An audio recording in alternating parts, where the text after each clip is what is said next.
ఈ వీడియో వచ్చి ఎవరైతే బీటెక్‌కి జాయిన్ అవ్వాలనుకుంటున్నారో తప్పదా అన్నట్టుగా ఉండే. బట్ నాకు బీటెక్‌లో జాయిన్ అవ్వాలని అస్సలు లేదు. I went through so many situations and BTech వల్ల పెద్దగా ఉపయోగపడేదేం లేదు అన్న థాట్‌లో నేను ఉంటుండే.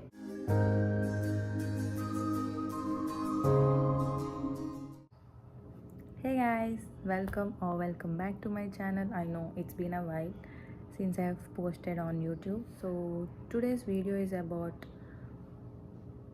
my BTech life, or maybe life in BTech, life of BTech, something. I'll tell you how I went through my BTech life and how I survived. ఈ video వచ్చి ఎవరైతే బీటెక్‌కి join అవ్వాలనుకుంటున్నారో, ఎవరైతే ఇప్పుడిప్పుడే బీటెక్ జాయిన్ అయ్యారో, ఇప్పుడిప్పుడే అంటే ఐ మీన్ మేబీ సెకండ్ సెమిస్టర్‌కి వచ్చేసి ఉంటారు. బట్ నా ఎక్స్పీరియన్స్ మీకు హెల్ప్ అవుతుంది అనుకుంటున్నా. ఫస్ట్ ఇయర్లోనే I went through so many situations and I guess they've tested me through the worst situation possible. Context వచ్చేసి నాకు బీటెక్లో జాయిన్ అవ్వాలని అస్సలు లేదు. నేను ఆఫ్టర్ మై ఇంటర్మీడియట్ నేను ఫ్యాషన్ డిజైనింగ్కి జాయిన్ అయిపోదాం, ఇంకా కోర్స్ తీసుకుందాం, నేను ఇంకా ఇంటి నుంచి దూరంగా వెళ్ళిపోయి నేను ఫ్యాషన్ డిజైనింగ్ మీద కాన్సన్ట్రేట్ చేద్దాం అనుకున్నా. బట్ యునో ఇంట్లో అలా ఒప్పుకోరు, అలా అవ్వదు. ఫ్యాషన్ డిజైనింగ్ అంటే వాళ్ళు లైక్ అదొక డిఫరెంట్ వరల్డ్లా చూస్తున్నారు. I agree with them at some point. But finally వాళ్ళ వల్ల నేను బీటెక్లో జాయిన్ అయ్యాను. జాయిన్ అయిన తర్వాత ఐ వాజ్ లైక్ ఏముంది, పాస్ అయిపోతే చాలు, ఎలాగో నాకు ఇష్టం లేదు కదా, జస్ట్ పాస్ అయిపోయి డిగ్రీ తెచ్చేసుకుందాం, ఏముంది అనేసి అనుకున్నా. బీటెక్ జాయిన్ అయ్యే టైంలో నేను ఫ్రీలాన్సింగ్ చేసేదాన్ని. సో బీటెక్ జాయిన్ అయ్యాక ఐ వాజ్ లైక్ కాలేజ్ అయిపోయిన తర్వాత ఇంటికి వెళ్ళి ఇంట్లో వర్క్ చేసేదాన్ని. సో అదొకటి అనమాట. నాకు ఏమనిపించేదంటే ఇప్పుడు నేను బీటెక్ చేసినా ఏంటి, చేయకపోయినా ఏంటి, నాకు ఫ్రీలాన్సింగ్ ఐ మీన్ నాకు ఒక జాబ్, ఒక వర్క్ ఉంది, I can earn through that. BTech వల్ల పెద్దగా ఉపయోగపడేది ఏం లేదు అన్న థాట్లో నేను ఉంటుండే ఆ టైంలో. సో అలా బీటెక్లో కొత్తలో ఫ్రెండ్స్ అండ్ ఆల్ అలా సాగిపోయింది. కానీ క్లాసెస్లో సార్స్తో అంత మంచి బాండ్ అనేది. సెమిస్టర్లో 3 సబ్జెక్ట్స్ ఉంటాయి, M1, chemistry and electrical engineering అని.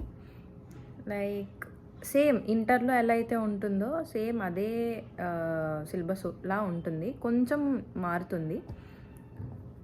ఎలక్ట్రికల్ సబ్జెక్ట్ వచ్చేసి it's a different kind of subject అనమాట. మనం ఇంతకుముందు చదివింది కాదు, కొత్తగా వచ్చింది. బట్ అది ఎలక్టివ్ సబ్జెక్ట్ కాదు. నువ్వు చదవను, నాకు వద్దు ఈ సబ్జెక్ట్ అనడానికి లేదు.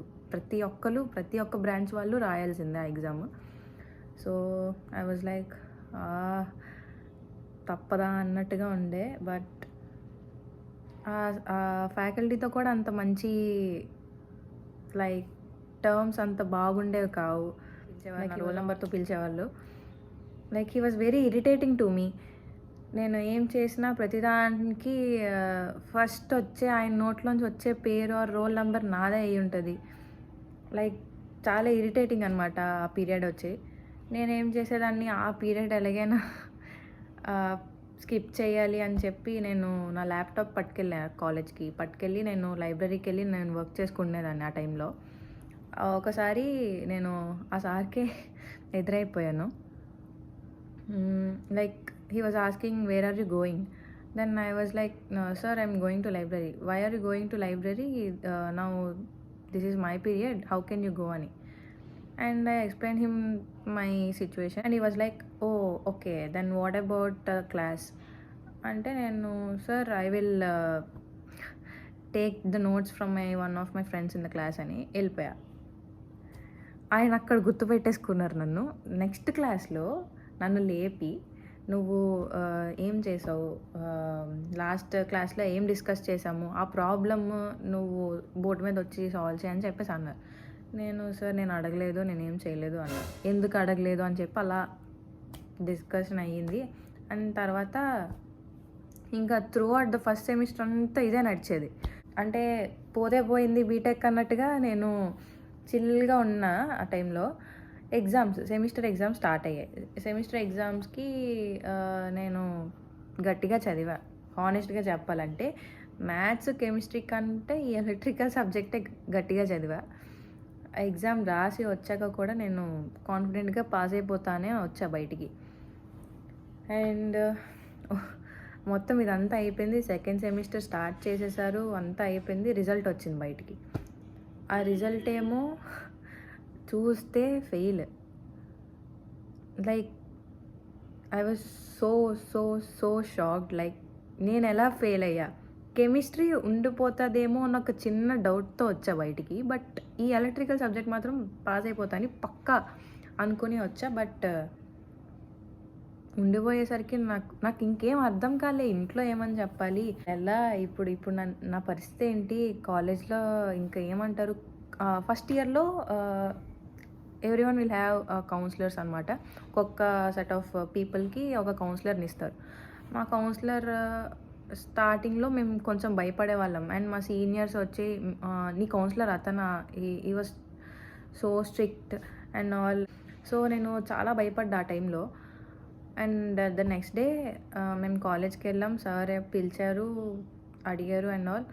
నేను డిసైడ్ అయ్యా ఏంటంటే రీఎవాల్యుయేషన్ పెడదాము, ఎలాగో పాస్ అయిపోతా కదా, పెడదాం, పోతే పోయింది 2K అని చెప్పేసి 2000 పే చేసేసి రీఎవాల్యుయేషన్ పెట్టా.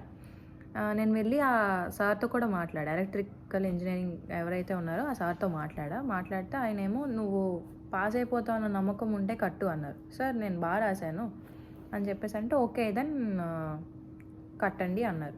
కట్టేసా, అయిపోయింది. రీఎవాల్యుయేషన్ రిజల్ట్స్ కూడా వచ్చాయి. అది కూడా ఫెయిల్. అస్సలు ఎక్స్పెక్ట్ చేయలే. లైక్ బుర్ర పోయింది నాకు. ఫెయిల్ అవ్వడం ఏంటి? నేను అసలు ఏం చేసా? పోనీ నాకు ఆ పేపర్ అయినా చూపించడానికి, పేపర్ చూపించడానికి నువ్వు మళ్ళీ కట్టాలి ఎక్స్ట్రా. మళ్ళీ అది చూస్ చేసుకునే ఆప్షన్ కూడా ఉండదు. ఇంకా అది ఫైనల్. ఇంకా ఏం చేయాలో అర్థం కాలే. అదొకటి ఉండిపోయింది మైండ్లో.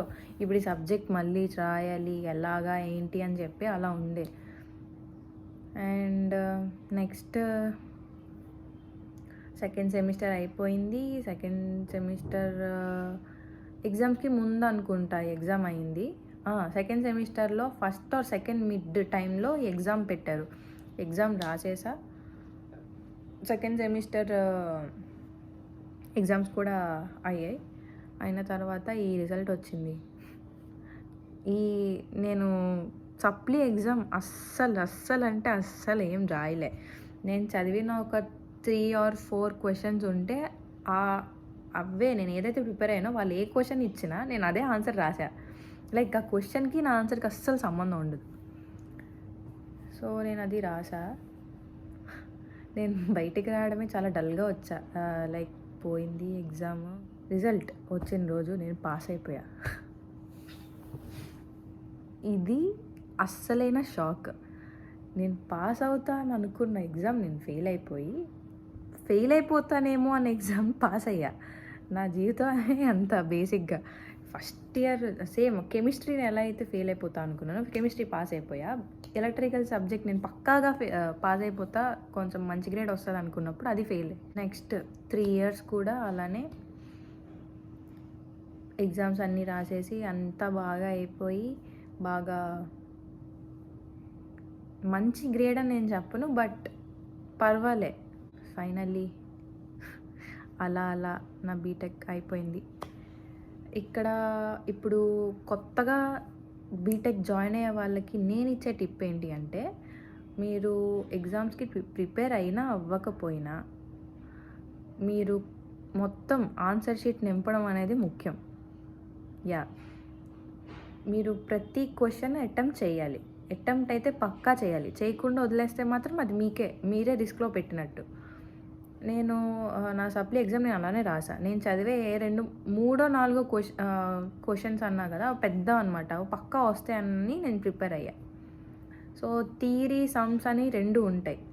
మీకు ఏ పేపర్ థియరీ వస్తదో, ఏ పేపర్ సమ్స్ వస్తదో అది మీరు ఎవరు చెప్పలేరు.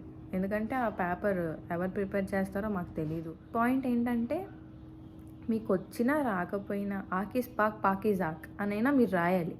ఏదో ఒకటి రాస్తే అట్‌లీస్ట్ మీకు లైక్ 4 మార్క్స్ అని మాకు 8, 4, 2 ఇవి ఉంటాయి మార్క్స్. సో, 8 మార్క్స్‌కి అట్‌లీస్ట్ ఒక 4 అయినా ఏస్తారు కదా! ఇది రాస్తే. పోనీ అట్‌లీస్ట్ ఒక 2 రాసినా సరే 0 కన్నా 2 బెటరే కదా! సో, అలా వచ్చినా రాకపోయినా అటెంప్ట్ అయితే పక్కాగా చేయండి. అటెంప్ట్ చేసి మీరు హైలైట్ చేసినా ఓకే. నా ఫోన్‌లో స్టోరేజ్ అయిపోయింది. So, yeah! సో, ఏంటి అంటే మీకొచ్చినా రాకపోయినా పక్కాగా మొత్తం అన్నీ అటెంప్ట్ చేయండి. ఒక జస్ట్ పాస్ కాకున్నా కొంచెం దానికన్నా కొంచెం ఎక్కువ వస్తే చాలు అని అనుకునే వాళ్ళు ఎవరైనా ఉన్నా వాళ్ళు దయచేసి మీకు క్వెషన్ పేపర్ మొత్తం అటెంప్ట్ చేయమని నేను ఫోర్స్ చేయను. బట్ మీరు పాస్ అవ్వాలనుకుంటే మాత్రం పక్కాగా మొత్తం అన్నీ అటెంప్ట్ చేయండి. సో, ఇదొకటి నేను చెప్తున్నా. అండ్ ఫస్ట్ ఇయర్‌లో చాలామందికి తెలీదు. కొత్తగా ఫీడ్‌బ్యాక్ అని అడుగుతారు. ఈ ఫీడ్‌బ్యాక్ డైరెక్ట్‌గా మీ ఫ్యాకల్టీస్ ఎవరు చూడరు. లైక్ ఇట్స్ అన్ అనానిమస్ అని చెప్పేసి మీకు చెప్తారు.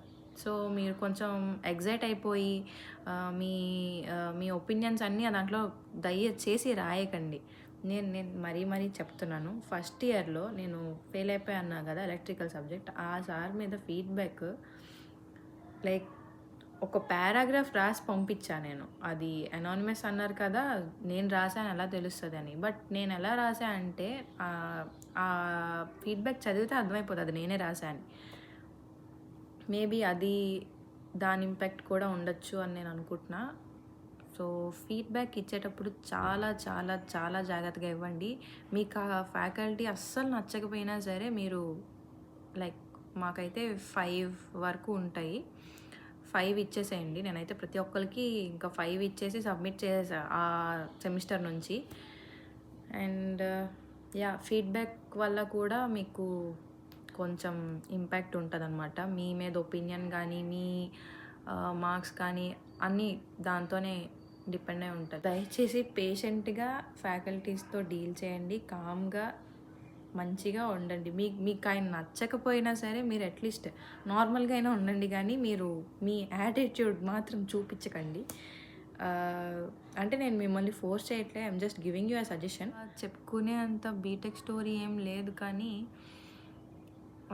ఫస్ట్ ఇయర్ అదే చెప్తున్నాగా ఫస్ట్ సెమిస్టరే నేను చేసే ఒక మిస్టేక్. దాని తర్వాత నేను రియలైజ్ అయ్యి